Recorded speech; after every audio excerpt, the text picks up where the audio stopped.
பெருமாள் இருக்காருன்னு இவர்னால 18 படிக்கட்டு அநேகமா கதவு சாத்திருக்கும். அவர் தான் அந்த ஊருக்கே காவல் தெய்வம்.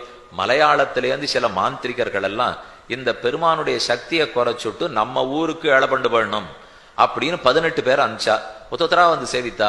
அழகல ஒத்தொத்தரும் மயங்கி போய் 18 படிக்கு 18 காவலாளிகளா உட்காந்துட்டான். இது எல்லாத்துக்கும் மேல கருப்பண்ண சுவாமின்னு இவாளுக்கு ஒரு தலைவர் வந்தார். நான் தான் தலைமை காவல்னு உட்காந்துட்டார். யார் வந்து இந்த பெருமாளை அழைச்சின் போகணும்னு பார்த்தாரோ அவர் தான் இன்னைக்கு இருந்து ரட்சித்து கொண்டிருக்கிறார். ஐப்பசி மாசம் சுக்ல பட்சத்தில் துவாதசி திதியில் ரொம்ப ஆச்சரியமான உற்சவம் அந்த ஊர்ல நடக்கிறது. நூபுர கங்கைன்னு சொன்னேனே, அந்த நூபுர கங்கை ஓடுற இடத்துக்கு பெருமாள் எழுந்துள்ளுவார். ஒரு குகையாட்டம் இடம். அந்த குகைக்குள்ள விளிம்புல பெருமாளை அழகரை எழுந்துருள் பண்ணிடுவார். மேலேருந்து நூபுர கங்கை ஓடி வரும்.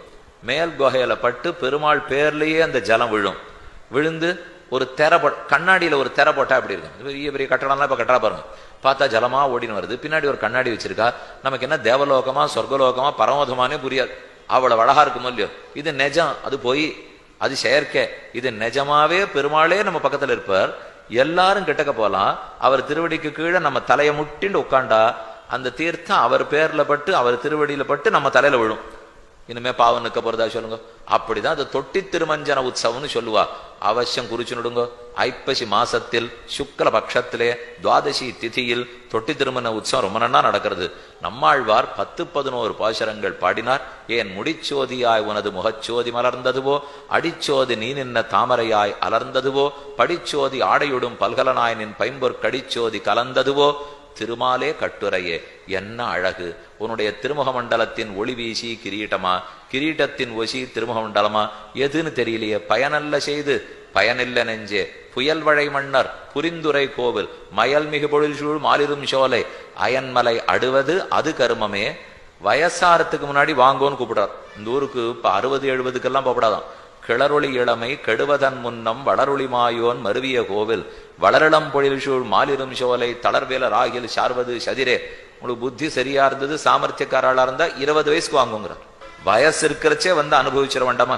இந்த க்ஷேத்திரத்தே ஆசிரியமா திருமாலிடும் சோழமலை கள்ளழக பெருமான் இங்கிருந்து புறப்பட்டு சித்திர மாசத்தில் உற்சவம் கண்டருளுகிறார்.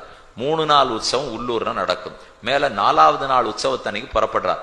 ஆங்காங்கு மண்டகப்படி எல்லாம் கண்டருளி மதுரை நகரத்துக்கு வந்து சேருகிறார். வைகை ஆற்றங்கரையில் சித்ரா பௌர்ணமி அன்னைக்கு அழகல் ஆத்துல இறங்கிறது. ஊரே ஸ்தம்பிச்சு போடும். அத்தனிடத்துல லட்சமா ஜனங்கள். ஊருக்குள்ள வண்டி காடி ஒன்னும் வரவே வராது. எல்லாரும் பீச்சாங்குழல் அடிச்சுப்பா. சூர்ணப்பொடி, நெய், பால், தயிர், மோரு, பச்சை பொடி, சிவப்பு பொடி, மஞ்சள் பொடி, ஒத்தர் பேர்ல ஒத்தர் அடிச்சிருந்து கையில குழல்ல வந்து அந்த எண்ணெயை பெருமாள் பேர்லாம் அடிப்பா. இப்படி ஓடுவார் விழுவார் உகந்தாலிப்பார் நாடுவார் நம்பிரான் என்குத்தான் என்பார் என ஆச்சரியமா சித்ரா பௌர்ணமி அன்னைக்கு அழகர் காலை வெயிலோட ஆற்றில் இறங்குகிற பிரகரணம். அது தற்போது மீனாட்சி அம்மனுடைய கல்யாணத்துக்கு வந்து போவதாக இப்ப சேர்க்கப்பட்டது. அந்த நாள்ல மீனாட்சி கல்யாண உற்சவம் நடந்தது மாசி மாசம். இந்த பெருமாள் எழுந்தருள் இருந்தது சித்திர மாசம். சைவ வைணவ ஒற்றுமை இருக்கட்டும்ங்கிறதுக்காக அரசர்கள் பார்த்து 2 உற்சவத்தையும் ஒன்னா சேர்த்து விட்டு இருக்கிறார்கள்.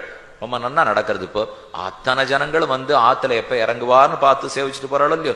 பௌர்ணமி அன்னு ஆற்றில் இறங்குகிற அத்புதோத்சவம். இந்த திவ்யதேசத்துக்குத்தான் ஆண்டாள் 100 தடா அக்காரடிச்சில் 100 தடா வெண்ணையை சமர்ப்பிக்கிறேன்னு சொல்ல ராமானுஜர் வந்து சமர்ப்பித்தார். இப்பவும் வேண்டிக் கொண்டு சமர்ப்பிக்கிறவா இருக்கா. ஆக ஆண்டாள் 100 தடா அக்காரடிச்சில் சமர்ப்பித்த ஆசைப்பட்ட ஊர் மூலவர் பரமசுவாமி. பஞ்ச ஆயுதங்களோடு எழுந்துள்ளிருக்கார். ஸ்ரீதேவி பூதேவி நாச்சியார் சூழ பிரயோக சக்கரத்தோட கிழக்கு நோக்கி நின்ன திருக்கோலம். சுந்தரவல்லி நாச்சியார் ஸ்ரீதேவின்னு திருநாமம். ரொம்ப ஆச்சரியமான ஊர். வள்ளல் மாலிரும் சோழமளாளனார்னு பாசுரமல்லு. அதனால உற்சவமூர்த்தி இன்னைக்கும் தானஹஸ்தத்தோட எழுந்துள்ளிருக்கார். அந்த தொட்டி திருமண உற்சவம் போறச்சே இவர் தலையில பெரிய சௌரி போட்டு கட்டுவார். இந்த பெருமாள் அந்த திருக்கோலத்தோட நீங்க சேவிச்சிருக்கணும். பளான்னு அப்படியே சொர்ணத்தில் இருப்பாரா. மேல கட்டியா சௌரி போட்டு கட்டியிருப்பா. அந்த கருப்புக்கு இவர் பளபளப்புக்கு நெஞ்சமே கொள்ளப்படும்.